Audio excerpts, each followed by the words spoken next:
Today I wanted to show you how easy it is to make my triple autumn soup.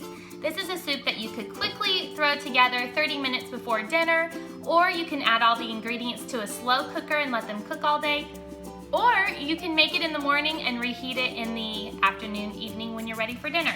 So it's just three basic components, which is carrots, butternut squash, and sweet potato.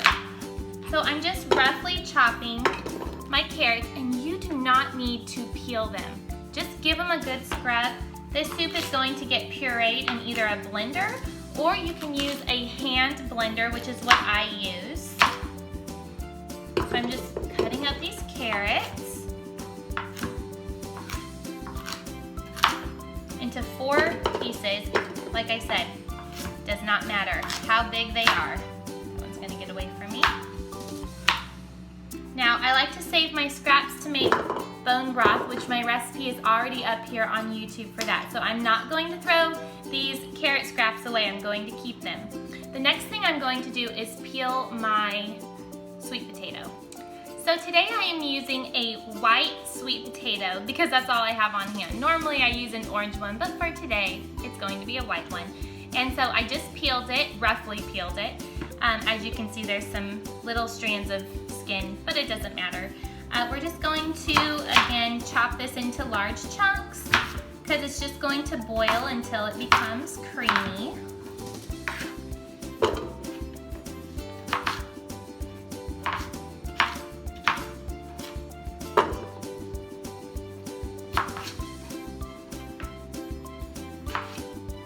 This is one of my favorite soup recipes.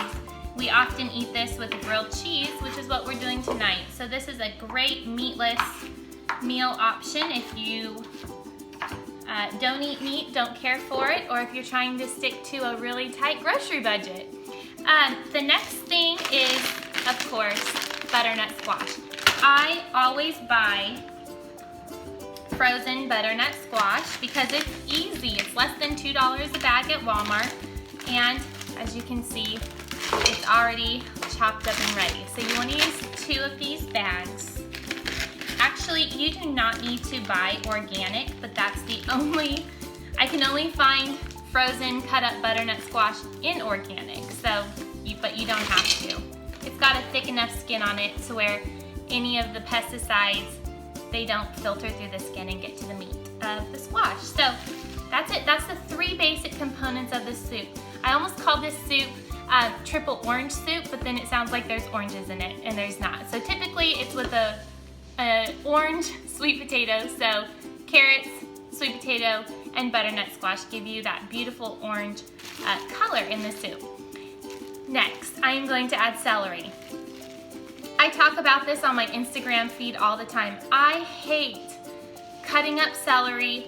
Actually, I buy celery and it will go bad in my fridge before I use it all. So what I have started doing is when I get home with the celery, yes, I save it and use some for when we want to have it with some peanut butter or some sort of dip, but then I chop up the rest and store it in my freezer. So this is frozen chopped up celery. One of my favorite kitchen hacks. I'm gonna add all of it.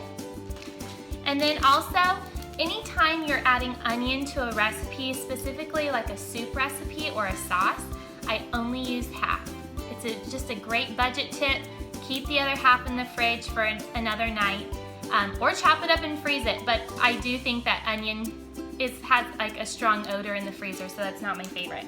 So I'm just going to use half of this onion. Purple is all I had, and actually, purple onion is a beautiful color in chicken stock.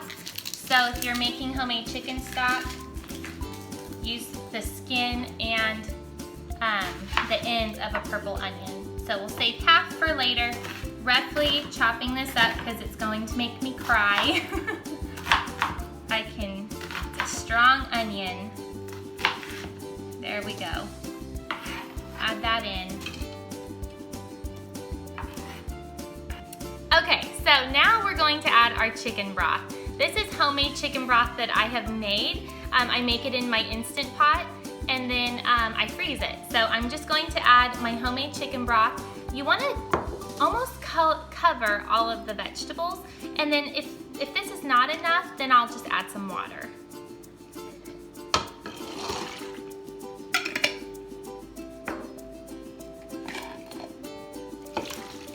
And it's still a little bit frozen, so I will be adding some water, and then you can season it with seasonings like onion powder, garlic powder, salt and pepper if you want.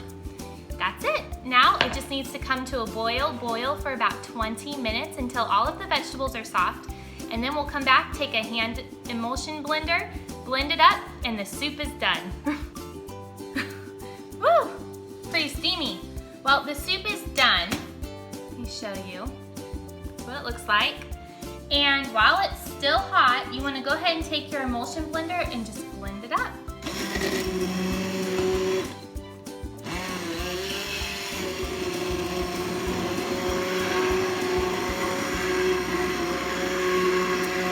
If you do not have an emulsion blender, it's okay. You can put this in batches in a blender and blend it up. I would not do a food processor because you do want to get it very creamy.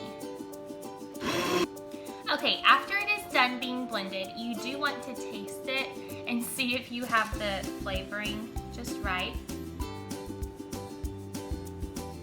Oh, it's so good. I don't think it needs any more of anything. So just make sure you check the salt and pepper to make sure that there's enough. If you find that your soup is a little bit too liquidy, like you added too much liquid, you can always thicken it with a cornstarch or an arrowroot starch roux and add it in, and then just heat it up and it'll thicken right up.